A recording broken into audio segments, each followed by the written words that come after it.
हम कहानी सुनेंगे एक ऐसे राजकुमार की जो बाद में एक महान संत बने। चलिए उनके इस अद्भुत सफर की शुरुआत करते हैं। तो चलिए इसी सवाल से शुरू करते हैं। जरा सोचिए, एक ऐसा बच्चा जिसके मन में डर का कोई कोना ही न हो, क्या ये किसी असाधारण भविष्य का संकेत था? पिछले अंक में हमने जाना था कि महावीर कौन थे। आज हम उनके बचपन की कहानियों में झांकेंगे, उस समय में जब दुनिया उन्हें राजकुमार वर्धमान के नाम से जानती थी। तो कहानी शुरू होती है उनके बचपन से, जो किसी भी आम राजकुमार से वाकई बहुत अलग था। कहते हैं कि बचपन से ही उनमें गजब का साहस था। चलिए एक बड़ा ही मशहूर किस्सा है, उससे इस बात को समझते हैं। जरा सोचकर देखिए, कुछ बच्चे बगीचे में खेल रहे हैं और अचानक उनके सामने एक बहुत बड़ा डरावना सांप आ जाता है। अब जाहिर है माहौल में डर और घबराहट तो फैलेगी ही। सारे बच्चे डर के मारे चिल्लाने लगते हैं, एक दूसरे को कहते हैं भागो। हर तरफ बस खलबली मच जाती है। लेकिन उस पूरी भीड़ में एक बच्चा एकदम शांत खड़ा था, वर्धमान। वो बिल्कुल नहीं डरे, बल्कि उन्होंने धीरे से आगे बढ़कर उस सांप को उठाया और आराम से दूर रख दिया। आप सोच सकते हैं ये कितना असाधारण साहस रहा होगा। और बस इसी घटना के बाद से लोगों ने उन्हें महावीर कहना शुरू कर दिया। महावीर यानी महान वीर, वो जिसने अपने डर पर जीत हासिल कर ली हो। ये नाम सही मायनों में उनके व्यक्तित्व को दिखाता है। लेकिन वर्धमान सिर्फ साहसी नहीं थे, उनकी बुद्धि भी कमाल की तेज थी। वो अक्सर बड़े बड़े विद्वानों के साथ तर्क वितर्क करते थे, लेकिन उनके सवाल, आप जानते हैं, दुनियादारी से जुड़े नहीं होते थे। वो हमेशा पूछते थे, ये आत्मा क्या है? आखिर इस जीवन का असली मकसद क्या है?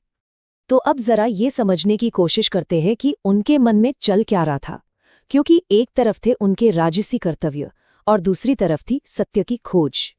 देखिए, एक तरफ थे राजसी कर्तव्य, शादी, परिवार, सिंहासन संभालना, और दूसरी तरफ उनके मन में चल रहे थे सवाल, आत्मा क्या है, जीवन का असली उद्देश्य क्या है। ये एक बहुत बड़ा संघर्ष था उनके अंदर।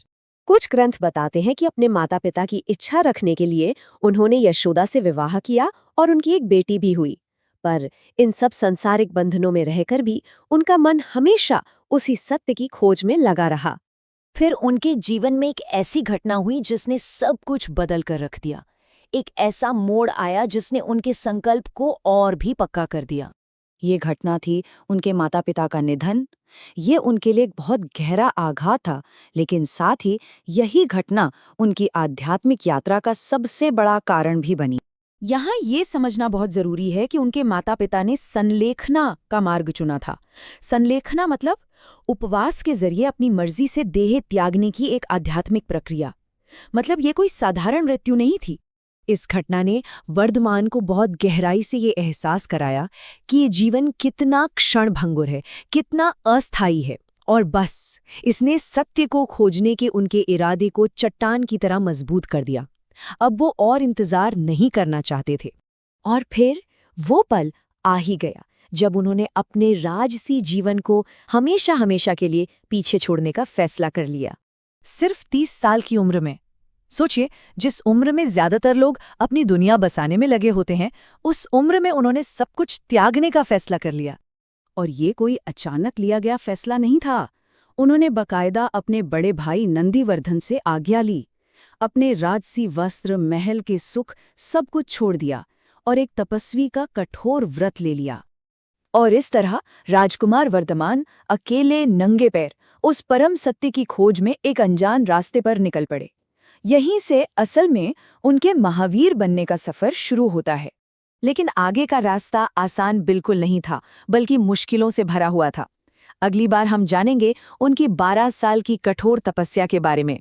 तब तक के लिए जय जिनेंद्र।